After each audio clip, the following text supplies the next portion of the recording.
Iya, Angie dan juga Tommy, betul sekali bahwa sampai dengan sore hari ini, baik dari petugas pemadam kebakaran ini sudah berusaha sekuat tenaga, tentu saja ini patut diapresiasi dalam proses pemadaman kebakaran ini. Memang api sebetulnya sudah lenyap, namun petugas masih memastikan untuk dapat mematikan bara-bara api yang masih tertinggal di beberapa unit di dalam Pasar Senen.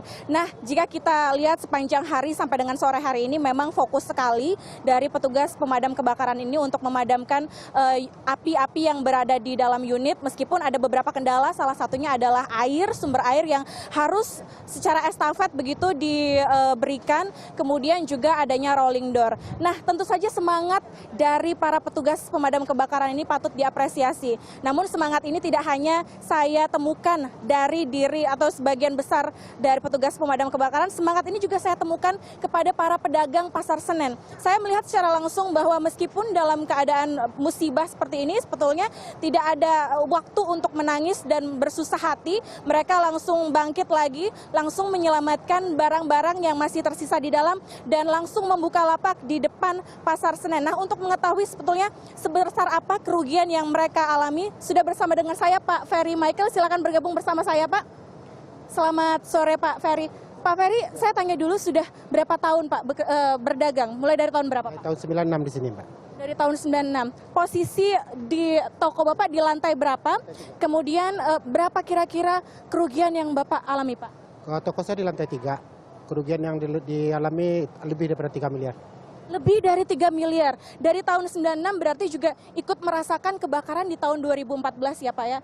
Sejauh ini Pak Ferry melihat apakah relokasi yang sekarang sedang direncanakan dan pemberian kredit murah ini sudah menyelesaikan permasalahan kebakaran, sudah pro rakyat begitu Pak? Oh, pro rakyat sekali.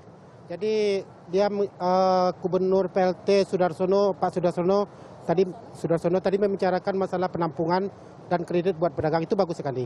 Tapi menurut saya itu nggak usah diucapin, dibuktiin aja. Karena selama ini kami udah capek dengan janji-janji yang diucapkan. Tapi kami pedagang itu kami tidak meminta dengan muluk-muluk. Maksud kami itu datalah semua pedagang ini semuanya, data mereka, tempatkan mereka yang wajar. Dan kasih dia kredit kalau memang pemerintah mengeluarkan kredit. Itu aja lebih efisien, nggak terlalu banyak berbicara. Sebetulnya sederhana, buktikan saja apa yang dijanjikan ya Pak ya?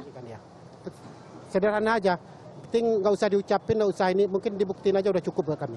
Sementara Pak, ini kan berjualan ke depan, kemudian dijual dengan harga murah begitu. Kalau dari Bapak sendiri, apa juga menjual dengan harga murah Pak, seperti pedagang lainnya? Oh, kalau saat sekarang saya belum bisa, karena saya masih dalam taraf pemulihan mungkin Mbak ya. Mungkin dalam tahap pemulihan diri lah mungkin. Harapannya Pak, selain bukti-bukti atau juga janji diberikan oleh para pejabat kepada pedagang, harapan lain pedagang seperti apa Pak? Karena ini bukan pertama kalinya kebakaran.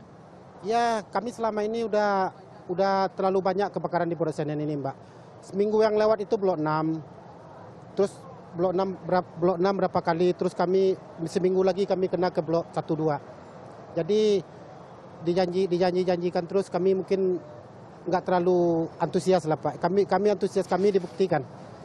Baik, terima kasih Bapak. Sukses terus, semoga apa yang menjadi pelajaran kali ini bisa menjadi didengarkan oleh para pejabat ya. Terima kasih Pak Ferry, sukses selalu. Tentu saja ini adalah sebagian suara dari para pedagang yang terkena dari dampak kebakaran Pasar Senen sejak kemarin. Tentu saja ini menjadi pelajaran khusus bagi para pejabat, khususnya pemerintah Provinsi DKI Jakarta, agar hal serupa ini tidak terjadi. Tadi juga disampaikan oleh PLT Sony Sumarsono menyatakan bahwa sebetulnya beberapa kebijakan ini diberikan agar pro rakyat. Yang pertama adalah segera merelokasi para pedagang yang terkena. Ada sekitar 1.690 pedagang atau kios yang terbakar diperkirakan, dan tentunya mereka ini akan didaftar kembali untuk dapat direlokasi ke blok 5. Dan tentu saja selain merelokasi, kebijakan lainnya adalah memberikan kredit murah dari Bank DKI dengan bunga yang sangat rendah. Ya, Tommy dan juga Angie.